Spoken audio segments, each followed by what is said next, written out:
আমি তো বুঝতে পারিনি ওটা শেষ দেখা থাকবে ওর সাথে আমার। এই জন্য কোলে থেকে ও নিয়েই দৌড় মারছে, ও আর এক সেকেন্ডও থাকেনি। আবার দেখতেছে বাবুর অবস্থা ভালো না, চিকিৎসাটা তেমন একটা ভালো না, ওরা কেয়ার করে না। হঠাৎ করে বললো বাবুর অবস্থা অনেক ক্রিটিক্যাল আছে, ওকে আইসিইউতে নেওয়া লাগবে। শিয়া বাটার ও ভিটামিন সমৃদ্ধ লিলি বিউটি সোপ, তারুণ্যময় উজ্জ্বল ত্বকের জন্য। আমার বাচ্চার মুখ থেকে পানি বেরোচ্ছিল, পানি থেকে পুরো শরীর ভরে যাচ্ছিলো, যেন আমরা দেরি করিনি। আর ওই ছেলেটা ছিল হচ্ছে আমার ভাগ্নির হাজব্যান্ড, আমার ছেলের দুলাভাই লাগে, তো বড় ভাই আর কি। তো ও কোলে ছিল, আমার আপন ভাইয়ের কোলে ছিল, ও বের করছে ওরে। তো বের করছে পরেও আমার ভাইয়ের হাত পাও কাঁপতেছিল। তো আমার ভাগ্নি জামাই মনে মনে ভাবলো যে ভাইয়া নাকি ওরা আবার ফালায়া দেয় ভয়ে, যেহেতু কান্না করতেছে, ওর মামা কান্না করতেছে, এই জন্য কোলে থেকে ও নিয়েই দৌড় মারছে। ও আর এক সেকেন্ডও থাকেনি। আবার দেখতেছে বাবুর অবস্থা ভালো না, শরীর হাত পা লম্বা হয়ে যাচ্ছে, ঠান্ডা হয়ে যাচ্ছে, এই জন্য আর দাঁড়ায়নি। ওরা নার্সকে 10বার ডাকার পর ওরা একবার আসতো। ওরা ওদের চোখের সামনে বাচ্চা অসুস্থ থাকলেও ওরা দেখেও ইগনোর করতো, ওরা আসতে চাইতো না। কেন এমন করছে, এখন সব বাচ্চাদের সাথে করছে কিনা কীভাবে বলবো, নাকি শুধু আমার বাচ্চার সাথেই করছে। যখনই জিজ্ঞেস করা হয়েছে বাবুর কেমন আছে, আগে থেকে একটু ভালো হয়েছে কিনা, হ্যাঁ টেনশন করেন না, ভালো আছে, ও ভালো হয়ে যাবে, এই আশা আমরা ওখানে ছিলাম। আর না হলে তো আমরা ওখানে থাকতাম না, ওখান থেকে শিফট নিতাম। এখানে চিকিৎসা হচ্ছে না, এখানে কেন থাকবো? হ্যাঁ, আমাদের ঢাকা মেডিকেল থেকে এখানে পাঠানো হয়েছে। যখন বলছে, প্রথমে তো বাবুর ঠান্ডা কাশি এগুলো ছিল।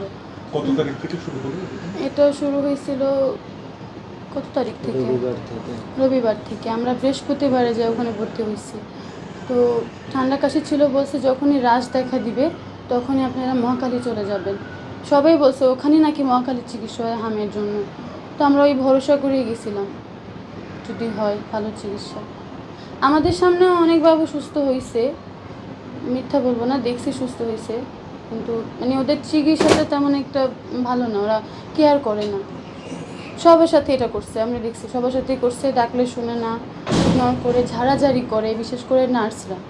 কিন্তু ডক্টরসরা আসছে, সারাদিনে 2-3 বার আসছে, দেখছে, ফাইল চেক করছে। নার্সদের ব্যবহার ওখানে ভালো না। বৃহস্পতিবার থেকে 5-6 দিনের মতো, হ্যাঁ 5-6 দিনের মতো। প্রথমে 3 তলায় ছিল, হ্যাঁ।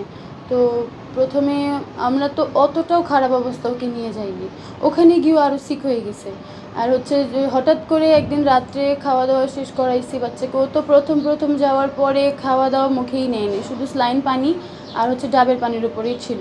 তো এটা খাওয়া দাওয়া করে, ওষুধ পানি খাওয়ায়া, শরীরে মলম টলম দিয়া ওরে ঘুম পাড়াইতে নিব, এমন সময় ডক্টর আসছে, হাতে প্রেশারের মেশিন দিল, হঠাৎ করে বললো বাবুর অবস্থা অনেক ক্রিটিক্যাল আছে, ওকে আইসিইউতে নেওয়া লাগবে।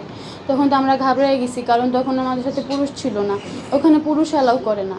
আর হচ্ছে রোগীর সাথে একজন থাকতে দিবে, এখন একজনে তো আর এত কিছু করা সম্ভব না। বাচ্চা পায়খানা করতেছে, এটা করতেছে, ওরে ধরা লাগবে, ওদের ওখানে নিয়ম একজন থাকতে পারবে রোগীর সাথে। এই জিনিসটা আমার ভালো লাগেনি একদমই না, কারণ সেদিন আমি ব্যাঙ্গে পড়ছিলাম রাত্রে যখন আইসিইউতে বাবু এক রাত ওকে শেষ দেখাচ্ছিল আমার।